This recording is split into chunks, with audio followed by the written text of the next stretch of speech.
ॻाल्हि इहा आहे त पीपल्स पार्टी जी ग़ुलामी आहे न आहे उहो त सिंध जे माण्हुनि जी हिकिड़ी हू त अलॻि डिस्कशन आहे।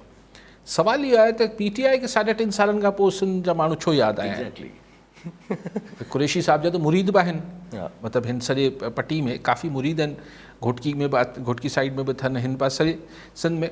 त अगरि पीरी मुरीदी वारो हिसाब में बि त हिकिड़ो ॿियो हुजे थो, पर अगरि सियासी एक्टिविटी कहिड़ी थी आहे ऐं मतिलबु तव्हां वटि छा कयो छा आहे। हाणे बि कहिड़ो तव्हां अगरि जो रूलिंग कयो था त कोई हेड्स मूव थियनि, कोई मुलाक़ातूं न, ऐं को नैरेटिव त बिल्टअप कनि न। एग्ज़ैक्टली त भई असां तव्हांखे ही ॾिनो हो, हिन 3.5 सालनि में असां सिंध जे माण्हुनि खे ही ॾिनो आहे, हलो न ॾिनो आहे, ख़तमु थी वई ॻाल्हि।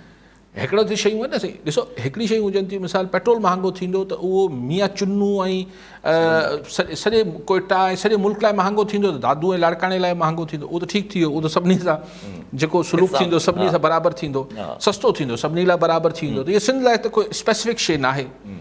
हाणे चइजे साईं असां सिंध लाइ ही शयूं कयूं, ख़ुदा ख़बर कोशिशि जेके कयूं। कराची लाइ हिकिड़ी ॻाल्हियूं थियूं त हेतिरा पैसा असां मख़्तस कया आहिनि, हिकिड़ी बसूं वसूं हलायूं अथनि, पर सिंध में एतिरो कमु थियो आहे न, बाय एंड लार्ज छा थियो। अच्छा चलो इहो न थियो, चलो न थियो। ऐं चवां थो त हिननि खे को त वादनि जी लिस्ट त खणी हलनि आहे, घोटकी मां निकिता आहिनि त हिननि जी टीम वटि एतिरो होमवर्क त हुजे हा त घोटकी में बि चवणो छा आहे, घोटकी में कहिड़ो वादो सेल थींदो, कहिड़ो वादो विकिरो थींदो, पोइ लाड़काणो या नवदेरो वञिबो त कहिड़ो वादो विकिरो थींदो। रुको ॾिसो डेमोग्राफिक्स ख़बर ठीकु आहे, हू तव्हां आसिफ ज़रदारी खे, बिलावल भुट्टो खे, पीपल्स पार्टी खे, सिंध गवर्नमेंट करप्शन थी वई, ठीकु आहे, पर सिंध जे माण्हुनि खे तव्हां उन सां कहिड़ो रेपो बिल्टअप था कयो, एग्ज़ैक्टली रिलेट बि कीअं था कयो, कीअं था ॻाल्हायो, छा था ॻाल्हायो, कीअं था ॻाल्हायो ऐं छा सेल कयो था।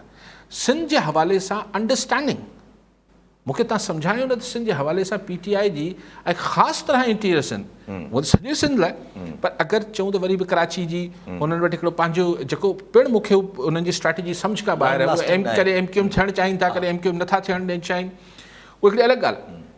लेकिन अगरि कराची खे छॾे इंटीरियर सिंध लाइ असीं पुछूं PTI वटि त PTI जी जेके थिंक टैंक्स आहिनि, जेके अकाबरीन आहिनि, हुननि वटि आख़िर को कॉन्सेप्ट आहे त ख़ैरपुर नातिन शाह अलॻि शइ आहे, ख़ैरपुर मीरस अलॻि शइ आहे, त को कॉन्सेप्ट त हुजणु खपे न।